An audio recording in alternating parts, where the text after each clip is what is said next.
Stop wasting your time with always optimizing all the things in your business when you could simply be adding more volume. Now, I see a lot for new entrepreneurs. One of the mistakes that they make that keeps them stuck at a smaller business size. And here's kind of wise.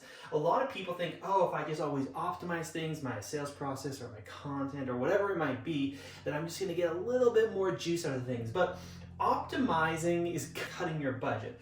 You can only, let's say you're at, 40% of something. You're optimizing your sales process or your content.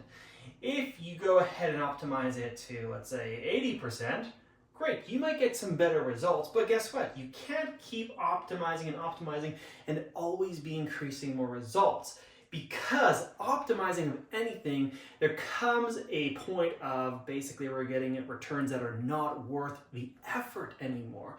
It's kind of the same thing in budgeting. You can't keep on spending less. At some point, you're going to reach your max threshold of you just can't spend any less to live.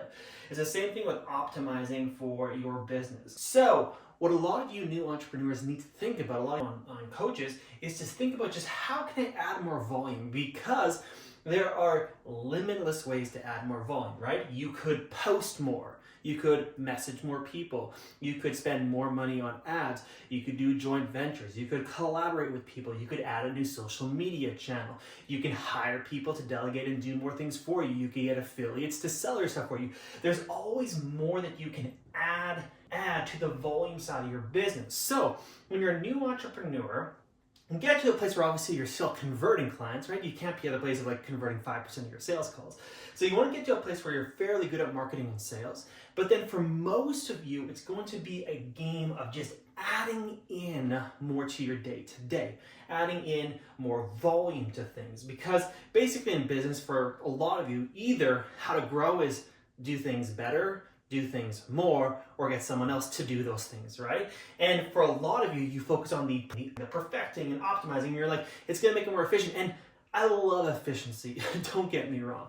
I absolutely love efficiency. I love making things work a little bit better. But for a lot of you, adding more volume is going to be a way simpler play to get to whether the next step is $10,000 a month or $20,000 a month. Because let's say a lot of you have a 40 to 50% close rate. Great, that's pretty awesome, right? If you're there and you're like, oh, I'm gonna spend all this time and effort to get to a 60% close rate. Well, that's only raising it by a little bit, where you're maybe gonna close an extra person or two per month. Whereas if you were to go ahead and double the amount of content or messages that you send, you could, instead of getting an extra client or two per month, you could get an extra 5, 6, 7 clients per month. And so the volume play for a lot of you is going to be a lot more effective for growing your business, especially when it's small. Now, once businesses get a lot bigger, then optimization actually becomes more effective, because once you're starting to deal with big numbers, $1 million company, $3 million, then when we think about like 10% increase in an area, that could be an extra 30, 50 grand per month, let's say, and then it could be worthwhile. But for a lot of you, you need to stop thinking about perfecting and optimizations and tweaking small little things, and you need to be thinking about the bigger plays that can just simply add more to your business. So if you want to know how this comes out in your business, comment down below your situation, and I'll respond to all of you to make sure you understand what maybe would be the best next play for you.